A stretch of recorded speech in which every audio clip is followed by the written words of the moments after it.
ইন্টেলিজেন্সের সেনা কর্মকর্তাদের অনেক সিনিয়র লোকেরা আমাদের কাছে রিপোর্ট দিয়েছে, নাম বলবো না। শেখ হাসিনার আন্দোলনের শেষ দিনগুলোতে সেনাবাহিনী, র্যাব, পুলিশ, সমস্ত লীগের ক্যাডারদের গুলি করে শত শত লাশ যখন পড়তে লাগলো, আন্দোলন থামানো যায় না। রাজধানী ঢাকায় বাংলাদেশের সকল প্রবেশ পথ দিয়ে উত্তাল লক্ষ কোটি মিছিল যখন গণভবনে ঢুকবে, হাসিনা দিশারা হয়ে বলল, কেন আন্দোলন থামানো যাচ্ছে না, তদন্ত করো। গোয়েন্দারা রিপোর্ট দিল, এই আন্দোলনের অন্তর্নিহিত শক্তি হচ্ছে জামাত এবং শিবির, তাদেরকে নিষিদ্ধ। আমরা জানি না আমরা অন্তর্নিহিত শক্তি ছিলাম কিনা, আমরা জানি না, কিন্তু সরকারের গোয়েন্দারা বলেছে তাদের রক্তদান, তাদের রক্তত্যাগ, ইস্পাত কঠিন ঐক্য নিয়ে আমরাই ময়দানে দাঁড়িয়েছিলাম। আমাদেরকে কেনা যায় নাই, আপোষ করা যায় নাই, ডিবির হোটেলে ভাত খাওয়ানো যায় নাই। কি বলেন, ঠিক কিনা? শক্তি কোনটা?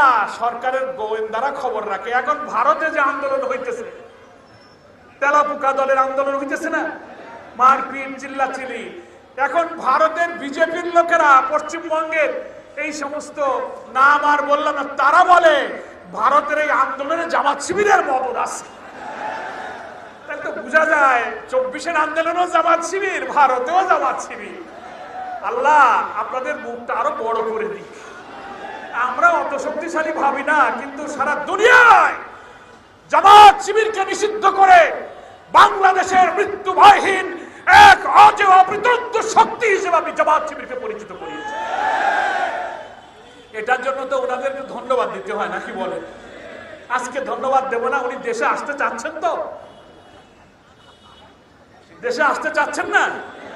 জনগণ আপনাকে স্বাগত জানানোর জন্য নাকি প্রস্তুত আছে, আসবেন, কিভাবে আসেন?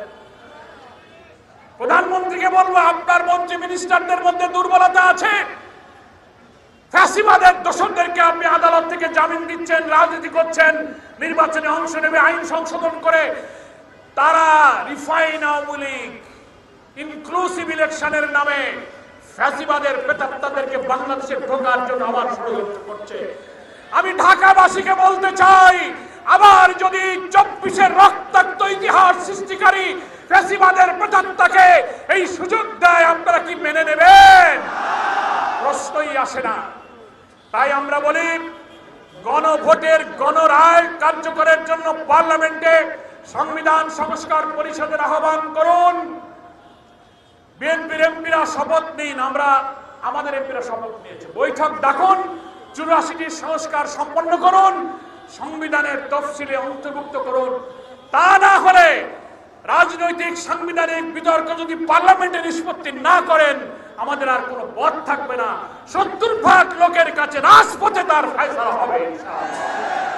আগামী দিনে ঢাকা মহানগরীর উত্তরে, দক্ষিণে স্থানীয় সরকার নির্বাচন ঘোষিত হলে এখানে আমরা সেলিম উদ্দিন, ওখানে সাদিক কায়েমকে দিয়ে প্রত্যেকটি ওয়ার্ডে কাউন্সিলর পদে নির্বাচিত করে রাজনীতির রাজধানীকে ইসলামী আন্দোলনের আজও শক্তিতে পরিণত করে ফ্যাসিবাদের রাজনৈতিক কবর আমরা রচনা